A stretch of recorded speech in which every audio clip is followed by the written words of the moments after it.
Welcome to nine news. మనం ఈరోజు చిట్యాల మండలం చిన్నకాపర్తి గ్రామంలో ఉన్నాం. ఇక్కడ కాంగ్రెస్ పార్టీ బలపరిచిన అభ్యర్థి ఆవుల ఉన్నాం.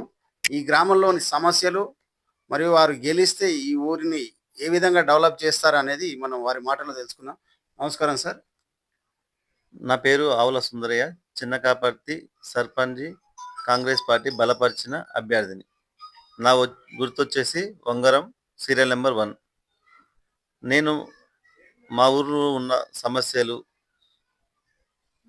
ఇంతకుముందు డెవలపింగ్ అనేది నోచుకోలేకపోయింది ఈ విలేజ్.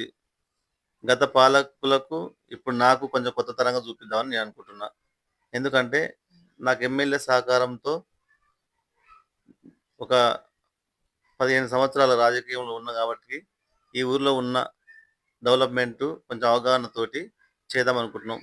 మెయిన్గా మా విలేజ్లో సీసీ రోడ్లు కానీ డ్రైనేజ్ కానీ చాలా ప్రాబ్లం ఉంది. దానికి అనుగుణంగా ఇదే లింక్ రోడ్లు కానీ పిట్టంపల్లి నుంచి చిన్నకాపర్తి నుంచి పిట్టంపల్లి రోడ్ కానీ, ఉరుమొడ్ల నుంచి చిన్నకాపర్తి రోడ్ కానీ, ఇటు చిన్నకాపర్తి నుంచి కిష్టాపురం పేరపల్లి రోడ్ లింక్ రోడ్లు కానీ ఏమి సరిగా లేనందున వీటి మీద దృష్టి ఎక్కువ పెడదామని అనుకుంటున్నాం. ఎమ్మెల్యే సహకారంతో ప్రభుత్వం ఉంది కాబట్టి ఈ పనులు చేద్దామని అనుకుంటున్నాం.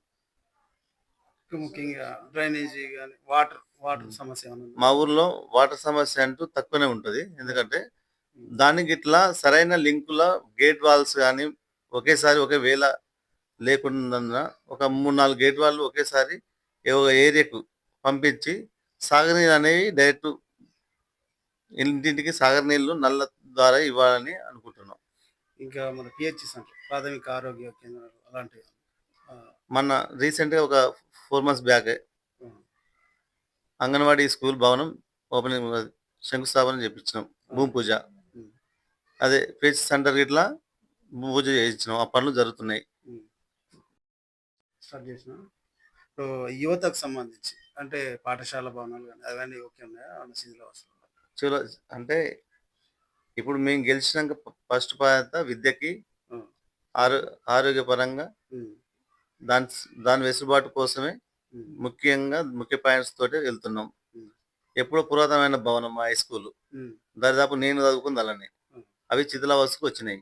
అంటే స్లాబ్ పెచ్చులు పోయి ఉన్నాయి. దానికి సీలింగ్ నా వంతు సాయంగా ఆ స్కూలు స్థితిగతులు మార్చుతా. అంటే దాని నూతన భవనం ఏర్పాటు చేయడానికి ఎమ్మెల్యే గారితో మాట్లాడే దాని సహకారం ఎమ్మెల్యే సహకారం తీసుకుంటా. ప్రస్తుతానికైతే దాని సీలింగ్ మన సొంత సహకారంతో ఏమైనా చేద్దామని అనుకుంటున్నాను. ప్రచారం నిర్వహిస్తారు. ప్రచారం ఏ విధంగా నిర్వహిస్తారు? వాళ్ళకి ఇచ్చిన అంటే మీరు మీ యొక్క మేనిఫెస్టో అనేది ఏమైనా ఉందా? రేపు ప్రజలకు నేను ఇది చేస్తా వాగ్దానాల నుంచి ఆ మేనిఫెస్టో ఉంది, రేపు రాబోతుంది. దాంట్లో గిట్ట ముఖ్య పాయింట్స్ ఉన్నాయి. ఇప్పుడు విద్యార్థులకు ప్రోత్సహించడానికి ఏంటంటే చదువుకునే పిల్లలకు ఒక ఈ పల్లెటూర్లలో ఎడ్యుకేషన్ పరంగా ఏవైనా విద్యా కోర్సులకు కానీ మన సహకారం, ఇంకా పై చదువులకు కానీ మన సహకారం, ప్లస్ స్కూల్లో పెట్టే బియ్యం దాని నాణ్యత కోసం ఎమ్మెల్యే దృష్టి తీసుకెళ్తా. ఎందుకంటే హై స్కూల్లో కొంచెం ప్రాబ్లం ఉంది మా ఊరికి సంబంధించి. అంటే ఒకసారి మంచి స్టాక్ రావడం, ఒకసారి అన్నం తినవడం. ఇవి ఇళ్ళల్లో మంచిగా తింటాం, స్కూల్లో గిట్ట మంచిగా తింటాం. ఇప్పుడు రేవంత్ రెడ్డి ఇచ్చే సన్న బియ్యం పిల్లలు మంచిగా తింటారు ప్రజెంట్ అయితే. కొన్ని అప్పుడప్పుడు అవకతవకలు లేకుండా దానికి ఏం ప్లాన్ అనేది పూర్తి ఫ్యూచర్ ప్లాన్ చేసుకుంటాం దానికి స్కూల్కి. ముఖ్యంగా ఇప్పుడు ఈ 6 గ్యారెంటీల మీద మీ గ్రామం మీద ప్రభావం ఎలా ఉంది? అంటే ఇప్పుడు ఇందిరా మిల్లులు కానీ కొన్ని పథకాలు ఉన్నాయి కదా. ఓకే, ఇందిరా మిల్లు గిట్లా దాదాపు మా ఊళ్ళో 26 ఇల్లు ఇచ్చిండు ఎమ్మెల్యే గారు ఫస్ట్ విడత. దాంట్లో సక్సెస్ఫుల్ గా కట్టుకుంటారు. కొందరు ఇంకా స్లాబ్ పోసిరు, కొందరు స్లాబ్ పడలేదు. అంటే వాళ్ళ వెసులుబాటు బట్టి కట్టుకుంటారు. మంచిగా ఉంది, ఫుల్ రెస్పాన్స్ ఉంది. తినమది సన్న బియ్యం సక్సెస్ అయింది చిన్న కాపర్తిలో. ఇంత ముందు 10 సంవత్సరాలుగా రేషన్ కార్డు నోచుకోలేకపోయారు. అది ఈ ప్రభుత్వం వచ్చినాక రేవంత్ రెడ్డి ప్రభుత్వంలో రేషన్ కార్డులు సహాగా సాగుతున్నాయి.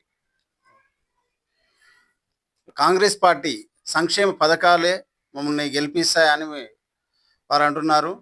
వారు ఈ గ్రామంలోని ప్రజలందరూ వారిని ఎన్నుకొని సర్పంచ్గా గెలుపొందాలని మనం 90 ద్వారా కోరుకుంటున్నాం. చిన్నకాపర్తి గ్రామ ప్రజలకు నమస్కరించి తెలియజేస్తున్నాను. నా గుర్తు ఉంగరపు గుర్తు, సీరియల్ నెంబర్ 1.